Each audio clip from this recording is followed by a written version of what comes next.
Hello,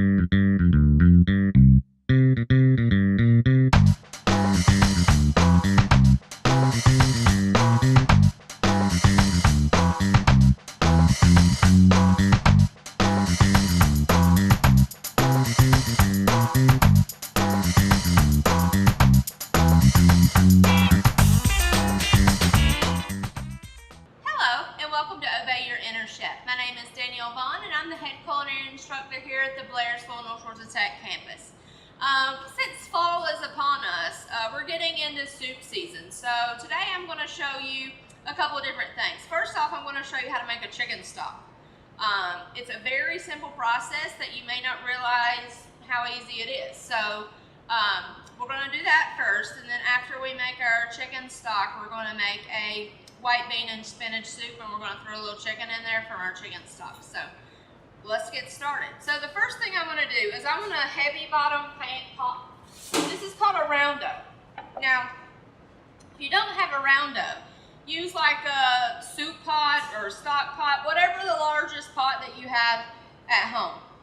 So what I'm going to do is, I'm sure if you've made chicken and dumplings, or if you've made, something to where you boil chicken, it's kind of the same thing, but we're going to incorporate some flavor into your broth that you're making.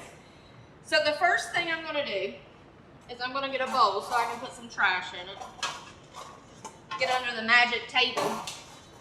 Alright, so I've got 2 onions here. Now, normally you see me do fancy cuts. Not worried about it. I just want to take the peeling off of these. So I'm going to take both ends and cut off the bulb end too. I'm going to peel it.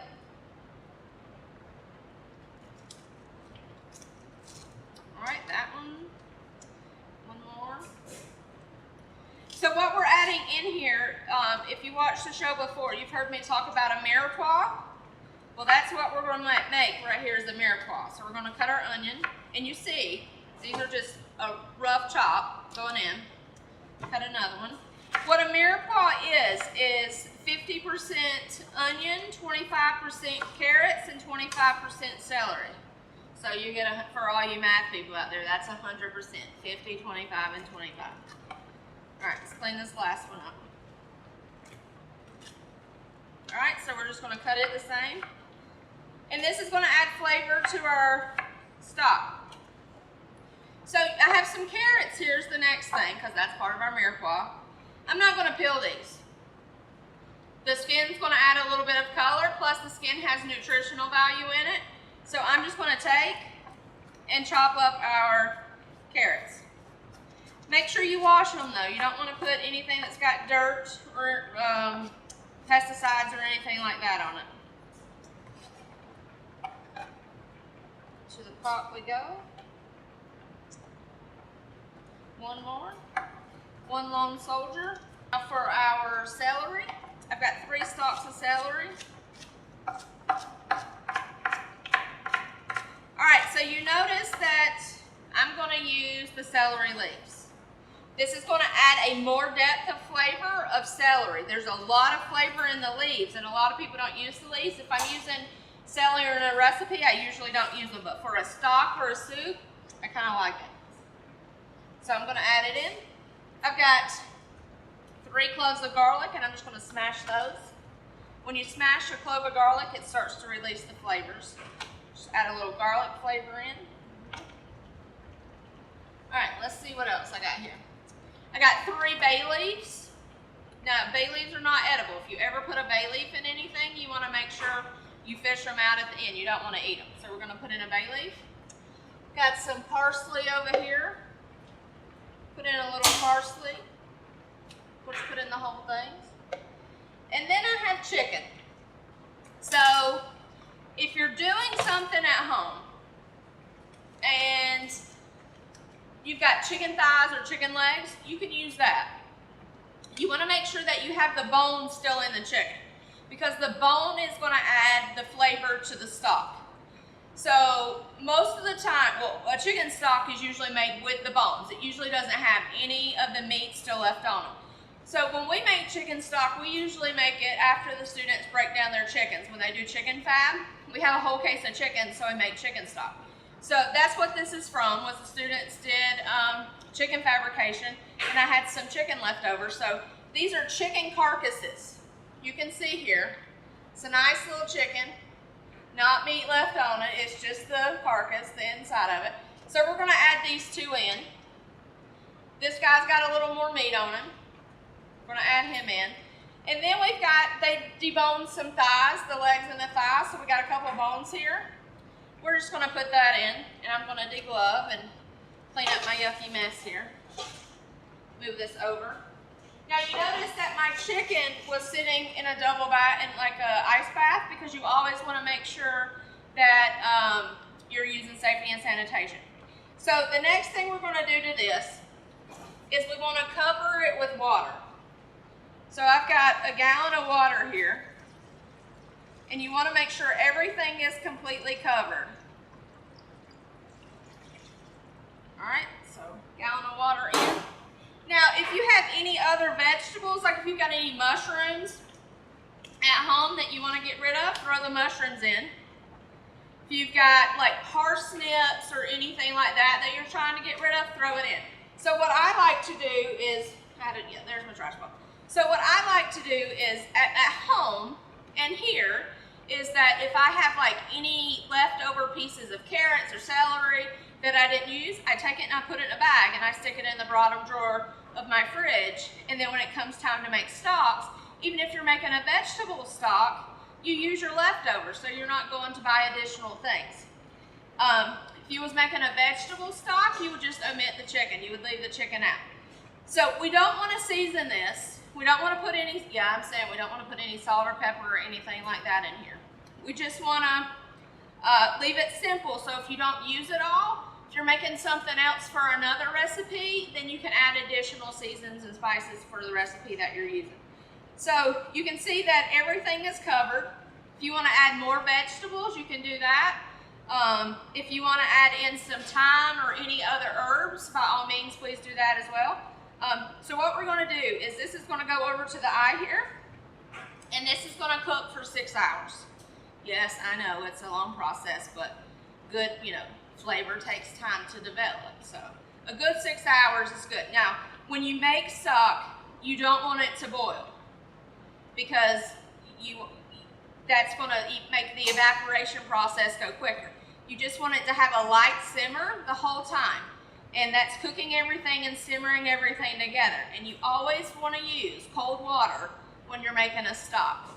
So don't put hot water in it, always use the cold. 6 hours, if you can see that your reduction is going down really quick, you can add more water to it. So if you had beef bones or anything like that, if you were doing a soup with beef, or if you had some veal bones, you'd use the veal bones instead of chicken.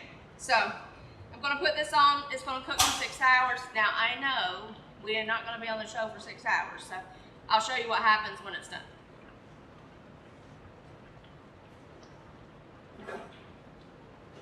Okay, so we had a stock that cooked for 6 hours, and this is one that the students made. This is the color that you're looking for. This is 2 quarts here. We put in a gallon, so out of that gallon, you'll get a little over 2 quarts of stock, and you can see the color of this and how rich it is. And you can see on top here, there's a little bit of fat left, but you want to make sure you strain it well. You don't want, if you put peppercorns or something like that in it, you don't want them in here. So make sure you strain it well. And so that's 2 quarts. And then this is chicken. So this is chicken off of the carcass that was in there. Carcass is a funny word to talk about when you talk about food, I know, but this is the chicken. So when we're saying we're using every part, we are. I mean, if you're making a soup, it's perfectly fine to use this chicken, because if not, it's going to go in the trash. For a soup, this chicken's fine. So this is the chicken that we got out of there. So, all right, that's how you make a stock. 6 hours later, you end up with a lot of mush and this. All right, good to go. So now we're going to make our soup. We're going to do all of our mise en place first. We're going to do all of our prep stuff first. So I'm going to move this guy over. Going to get a little bowl down here. It's a little louder over here today. All right, so I'm going to show you another technical term. This is called a concasse. In this soup, I'm not going to use canned tomatoes, or I'm not going to use like a tomato sauce or diced tomatoes. We're going to use fresh tomatoes, because when you use a fresh element, it's always better. You know, and if you know how to do this, or if you're at home and you don't have a can of tomatoes and you have some fresh tomatoes in the fridge, use them. So what we want to do is, these are 3 fresh tomatoes. I'm going to make an X, a little slit on the back side of the tomato. Now this side has the end that's attached to the whatever that thing, the stem of the tomato, whatever that thing's called. This is attached to the plant.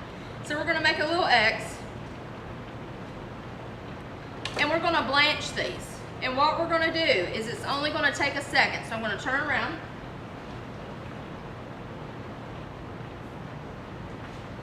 I have boiling water back there, and I'm going to let those stay in that boiling water for just like 2 or 3 minutes, and then I'm going to take them out, and you'll see the difference of what I'm talking about. All right, so we're going to start our prep. So I have 1 celery stalk here that I want to use. So I'm just going to, because it is a soup, you want everything to be able to fit on the spoon. You don't want a hunk of carrot or a hunk of celery or something like that. So we're just going to take our celery and make sure it's spoon size. And into the pot it goes. Celery overboard. Alright. So then we're going to cut our carrots. I have 3 carrots here, and these are little skinny guys. These are cute. These are adorable carrots. So what we're going to do is, I don't want them to just be like a sliced carrot. I'm going to do what is called an oblique cut on them, but I still want to make sure they're spoon size. So what you do is, you cut the tip off, and then you do a quarter turn, quarter turn, quarter turn, and it's going to make a little nicer presentation in the bowl. The students hate it when I make them do this, because they're like, "Chef, if you would just let me cut the carrot, I would be done in 2 seconds. This takes a little longer."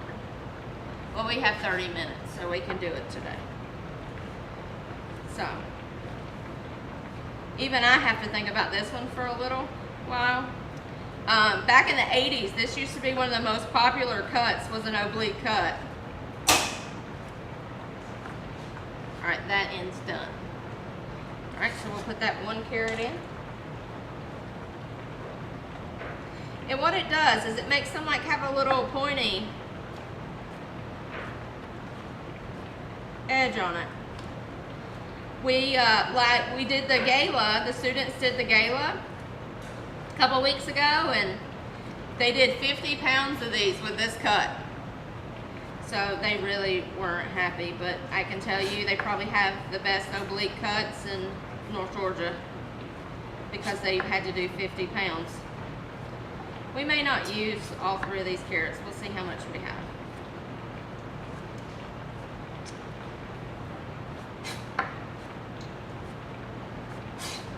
And you see, they make like this little, like, triangle-y shape. We may use some of the carrots. We want it to have the equal amounts carrot to the celery in there.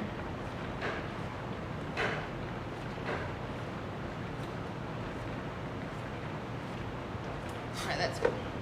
Alright, into the pot we go. Alright, so I'm going to grab our tomatoes, and I've got them in this little strainer thing.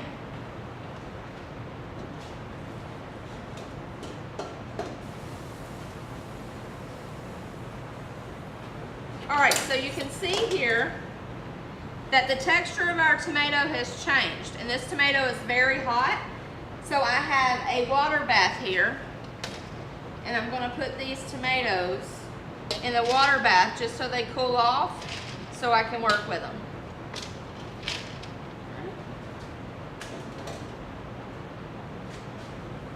Let those hang out there for a minute. Alright, so the next thing I want to add in is, since we're doing a mirepoix, is our onion. Most soups and anything we make have a mirepoix in it.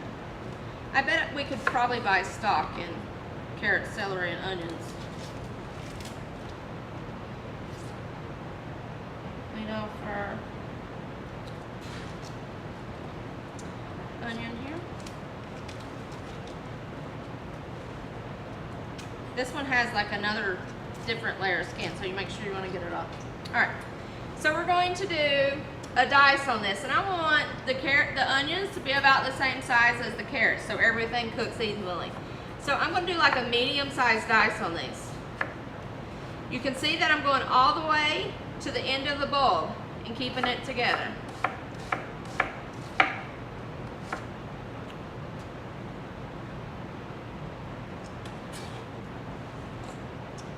Into the bowl. Alright, let's do the other side. Watch your fingers when you do this.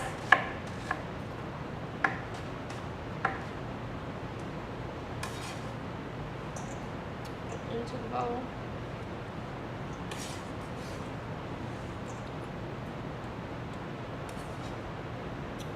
Alright, so there's our mirepoix. The next thing we're going to prep is garlic. So in here, I already have 6 cloves of garlic. This is going to be kind of a garlicky soup, but it's going to add a tremendous amount of flavor to it. So I already have in 6, and I have 4 cloves here, so it's going to have 10 cloves of garlic in it total.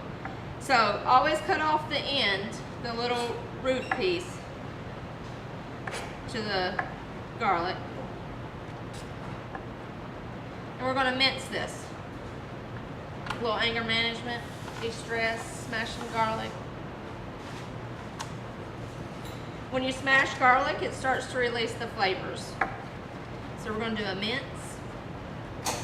Now if you wanted to add a little salt to this, it would make almost a paste, but I kind of want the garlic to still have a little life left in it.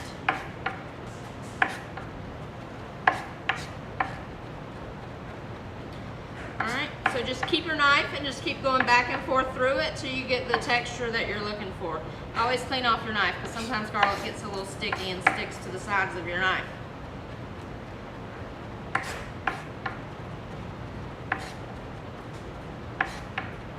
Alright, so that looks good to me. So I'm going to add it into the rest of our garlic.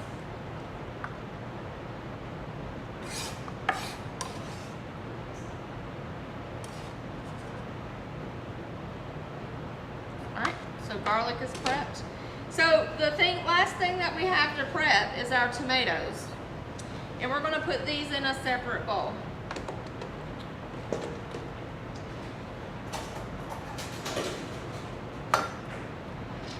So our tomatoes are cool enough for me to work with now.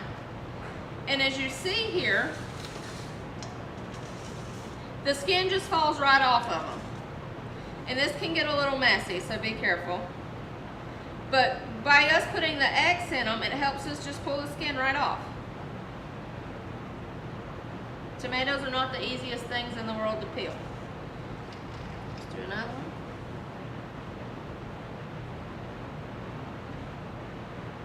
It's like peeling, I mean, it's kind of fun. It's like sunburn. When you get sunburn, you want to kind of peel it off. It's kind of creepy. A little morbid today, I think. One more.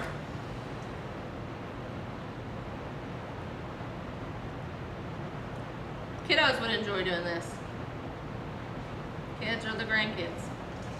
Alright, so we'll move our water bath out of the way. So what we want to do now is we're going to cut them in half.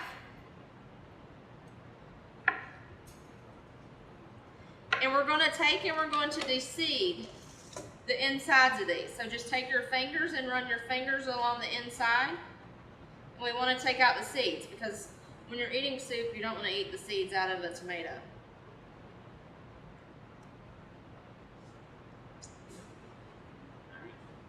Some of them may not have a lot. The best tomato to use to do this, that if you have, is a Roma tomato, because they're a more fleshy tomato. These are actually pretty good.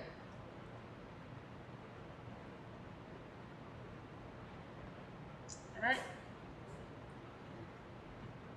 Last one. Okay. You can see it's a little messy, but it's fresh. We're using all fresh stuff today. All right, so then we just want to cut the bulb off, the end part off. that guy didn't have one. Let's go to this one.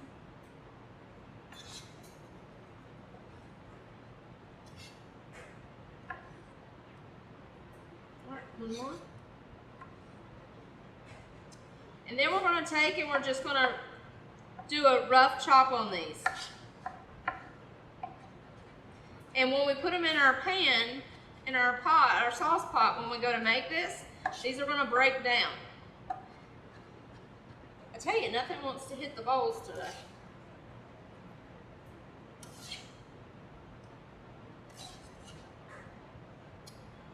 Alrighty, so all of our prep work is done, so we're going to take and we're going to turn around and we're going to work on the eyes. Okay, so now we're back on that eye back here, and we're going to add a little olive oil. This is the Thomas olive oil in the bottom of our sauce pot. We want to make sure it's got a little fat in the bottom. And this is what we're going to saute our veggies in. So we're going to add in our onions, carrots, and celery. Put everybody into the pot. And we're going to coat those good with the oil. So you've heard me say before that everything that we make, we need to season. So what we want to do is we want to season everything in stages. So I'm just going to add a little bit of, this is fresh cracked black pepper. We're going to add a little of it in. Add a little salt, kosher salt, I like it better. And we're just going to give this a stir. And you're going to let these cook down for, you know, just a couple minutes. We're just going to keep it stirring.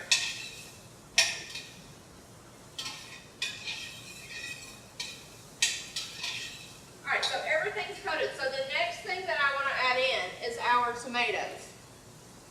This has a little of the juice in it, so it's going to add it in. So we're going to add in our tomatoes. And we want to let this cook for like 15 minutes because you really want it to cook down. You really want a lot of flavor to come on the tomatoes because it is a fresh tomato product. You're using canned, it's got sugars and things like that added to it. This is a fresh product. So it's going to take a little time for the flavors to develop. So I'm going to turn this one off. Magic of TV, I've already got one. So we're going to move it over.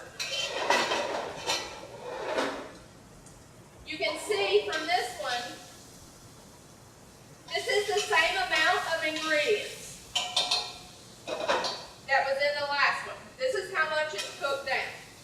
Now you've heard me say that garlic gets bitter if it's cooked too long or if it burns. So it absolutely does. So we waited till it cooked down, and now we're going to add in our garlic. So our garlic goes in, and I can tell you that this is going to be a great soup. So you notice that this is kind of a little mushy. You can see just a little bit of the carrot. The carrot's still intact, but the tomatoes have changed their consistency totally. But you can still see the carrot. The tomato has shrunk down a lot. The celery is still intact, and the onion. This is going to form the base of the soup. This is going to form a lot of the flavors. The beans and the spinach and the chicken is going to be more of your texture stuff with a little bit of carrot. That garlic smells amazing. So the next thing I'm going to add in, what is left over here? Alright, so we're going to add in, this is cannelloni beans. This is 2 cans of cannelloni beans. This is an Italian white bean. It's like a navy bean. So we're going to add in our cannelloni beans. We're going to add in our chicken. This is about 3 cups of chicken. It's shredded. You know, this would have gone in the trash if we hadn't made a stock with it. So we're using every part of that chicken. We're adding it in. Alright, so the next thing we're going to add in is our stock. So I have 2 quarts of stock here.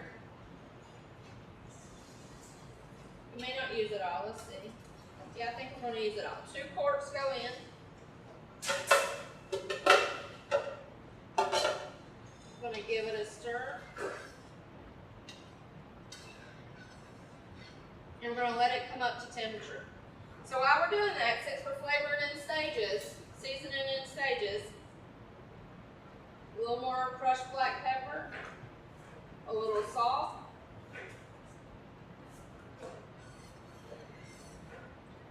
give it a stir. Alright, so the next thing I'm going to add in is some spinach. This is 2 cups of spinach. Now when we add this in, it's going to shrink, so you're going to be like, that's a lot of spinach. Now this is washed and cleaned. When you buy them in the bags at the store, they're usually washed and cleaned. So we're going to put this in here. Now this soup's a little different than a traditional southern soup that we would make. Now if you did want to use chicken, you wanted to make it more of an Italian soup, put some Italian sausage in it and it'd be fantastic. Alright, so we've got in our spinach. I'm going to add in a little freshness.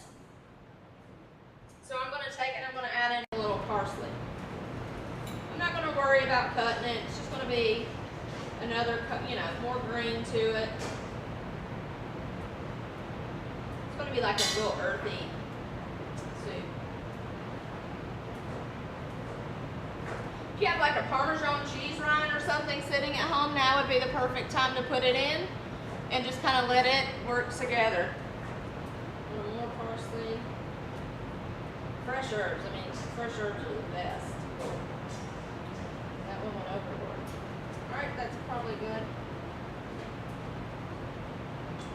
Alright, you can see that our spinach is starting to wilt a little. Give it another stir. Alright, the next fresh thing that I want to add in, I'm going to add a little basil. Now, some people like to do a chiffonade cut. If I'm going to do a garnish, I'm going to do a chiffonade cut, but I'm just going to take and just tear some of these in as well. If they're bigger pieces, that's fine. And then we'll do a little at the end for a little garnish. This smells amazing.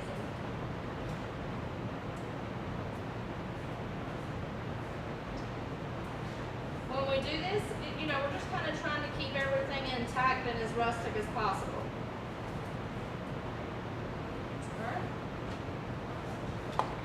So what I'm going to add in now, because we were talking about the Parmesan rind, if you had one, I'm going to add in some Parmesan cheese. And this is some shaved Parmesan. This is fresh Parmesan that's been shaved. I'm going to add a little bit in and just kind of let it work together.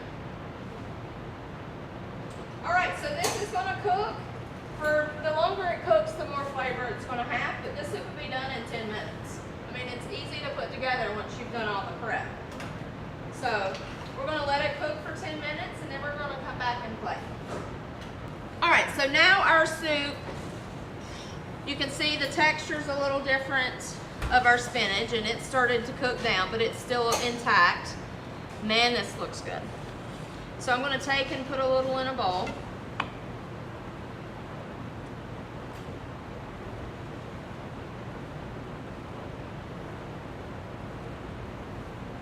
Alright, so move it to the side. We'll do one bowl today.